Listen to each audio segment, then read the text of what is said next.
جس طرح بڑا بھائی چھوٹے بھائی پر، ایک شوہر اپنے گھر پر، خاتون جو ہے وہ اپنے گھر والوں پر، اور ایک ملک کا سربراہ وہ اپنے جہاں جہاں جس کا دائرہ ہے وہ اس پہ نگران ہے، تو اسی انداز میں ایک جو ہے وہ سینئر ایک باس جو ہے وہ اپنے ملازموں پر نگران ہے۔ اب دین کے مطابق نرمی یا سختی کرنے کا بھی اسے باقاعدہ اس کی ذمہ داری ہے، یعنی ماہ رمضان المبارک کا مہینہ ہے تو اسے چاہیے کہ یہ ریلیف دے۔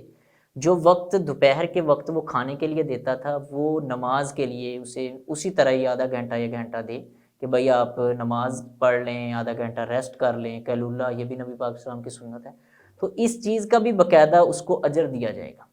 اور اگر وہ یہ کام نہیں کرتا، یعنی بعد ایسے سخت ہوتے ہیں کہ وہ نماز کا بھی جو ہے وہ نماز کے لیے بھی رخصت نہیں دیتے، تو اس کا گناہ ان پر ہوگا۔ بہرحال یہ کوشش کریں انہیں کہنے کی، لیکن اگر نہیں کہہ سکے، یعنی کوئی ایسی مجبوری بن گئی ہے تو وہ اندر سے وقت نکال کے یا پھر اس کی قضائی بعد میں تو وہ تو ٹھیک لازمی ہے۔ ہے۔ اس میں دیکھا جاتا ہے کہ بعض دکانوں پہ دیکھا ہے ہم نے کہ لوگ دکانوں پہ ہی نماز ادا کرتے ہیں، مثلا اس لیے نماز دکان پہ ادا کرتے ہیں کہ ایک تو وہ سمجھتے ہیں کہ ہم اٹھ کے جائیں گے، ہمارے 20-25 منٹ جو اس میں لگ جائیں گے، اس دوران ہم جلدی اپنے دکان پہ بھی بیٹھ جائیں گے اور نماز بھی ادا ہو جائے گی، اور اسی طرح اپنے ملازمین کو بھی وہ ان کا ہوتا ہے کہ وہ دکان پہ نماز ادا کر لیں۔ اس میں کیا فضیلت ہے کہ تو مسجد میں جانا، اس کے اوپر ٹائم کا دیکھنا اور دکان پہ نماز ادا کرنا، اور اس لیے بعض لوگ بھی میں نے دیکھا کہ وہ ان کو نہیں جانے دیتے کہ یہ جب نماز پڑھنے جاتے ہیں تو کافی ٹائم ضائع کر کے آتے ہیں۔ جی، اس حوالے سے پہلی بات تو یہ کہ دل کو سمجھانے کی بات ہے۔